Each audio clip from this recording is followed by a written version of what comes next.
अस्सलाम viewers, welcome back to my YouTube channel and Facebook page. आज की हमारी इंफॉर्मेशन एक्सोल जेल के बारे में होगी। आज हम जानेंगे इस जेल के फ़ायदे, साइड इफ़ेक्ट्स, कॉन्ट्राइंडिकेशंस और जानेंगे इस जेल को इस्तेमाल कैसे करना है। तो आज की वीडियो बहुत ही ख़ास होने वाली है उन लोगों के लिए जिनके चेहरे पर एक्नी और बदनुमा चेहरे पर एक्नी के निशानात होते हैं और चेहरे पर डार्क सर्कल भी हैं।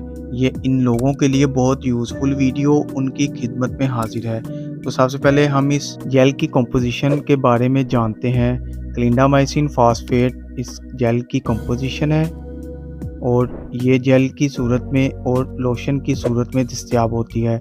डिटेल में जाने से पहले अगर आप हमारे चैनल पर नए हैं तो चैनल को सब्सक्राइब करें, वीडियो को लाइक और शेयर ज़रूर करें। आप मज़ीद तफसील से जानते हैं एक्सोल जेल के फ़ायदे जानते हैं और किन किन मकासद में इस्तेमाल कर सकते हैं। ये जेल